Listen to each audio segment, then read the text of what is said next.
ओम श्री गणेशाय नमः। गणेश जी की कृपा आप सब पर बनी रहे। आइए जानते हैं श्री गणेश व्रत कथा। श्री गणेश चतुर्दशी व्रत कथा की पौराणिक कथा के अनुसार एक बार भगवान शिव तथा माता पार्वती नर्मदा नदी के किनारे बैठे थे। वहां माता पार्वती ने भगवान शिव से समय व्यतीत करने के लिए खोपड़ खेलने को कहा। शिव खोपड़ खेलने के लिए तैयार हो गए, परंतु इस खेल में हार जीत का फैसला कौन करेगा, यह प्रश्न उनके समक्ष उठा तो भगवान शिव ने कुछ तिनके एकत्रित कर उसका एक पुतला बनाकर उसकी प्राण प्रतिष्ठा कर दी और पुतले से कहा, बेटा हम खोपड़ खेलना चाहते हैं, परंतु हार जीत का फैसला कौन करने वाला कोई नहीं है, इसीलिए तुम बताना कि हम दोनों में से कौन हारा और कौन जीता। इसके बाद भगवान शिव और माता पार्वती खोपड़ खेलने शुरू हो गया। यह खेल 3 बार खेला गया और संयोग से तीनों बार माता पार्वती जीती। खेल समाप्त होने के बाद बालक से हार जीत का फैसला करने के लिए कहा गया, तो उस बालक ने महादेव को विजयी बताया। यह सुनकर माता पार्वती क्रोधित हो गईं और क्रोध में उन्होंने बालक को लंगड़ा होने की और कीचड़ में पड़े रहने का श्राप दे दिया।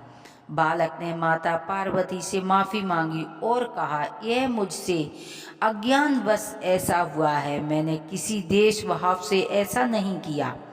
बालक द्वारा क्षमा मांगने पर माता ने कहा, यहाँ गणेश पूजन के लिए नाग कन्याएं आएंगी, उनके कहे अनुसार तुम गणेश व्रत करो, ऐसा करने से तुम मुझे प्राप्त करोगे।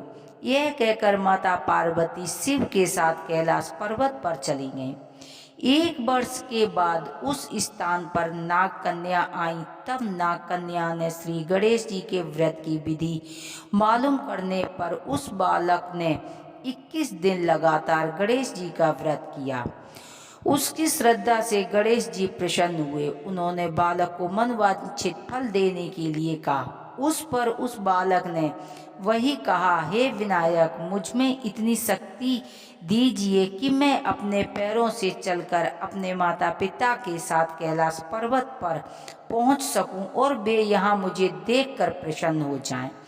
तब बालक के वरदान देकर श्री गणेश जी अंतर्ध्यान हो गए। इसके बाद वह बालक कैलाश पर्वत पर पहुंच गया और कैलाश पर्वत पर पहुंचने की अपनी कथा कहने पर भगवान शिव को सुनाई।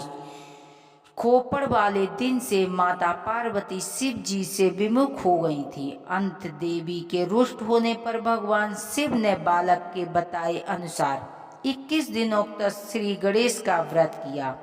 इस व्रत के प्रभाव से माता पार्वती के मन में भगवान शिव के लिए जो नाराजगी थी वह समाप्त हो गई।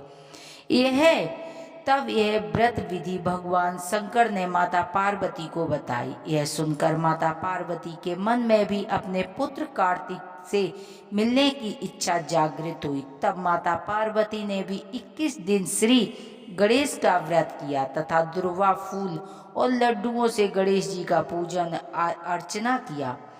व्रत के 21वें दिन कार्तिक स्वयं माता पार्वती जी से मिलने आए। उस दिन से श्री गणेश चतुर्दशी का यह व्रत संपन्न मनोकामना को पूर्ण करने वाला माना जाता है। इस व्रत को करने से मनुष्य के सारे कष्ट दूर हो जाते हैं, मनुष्य को सप्तम सुख सुविधाएं प्राप्त होती हैं।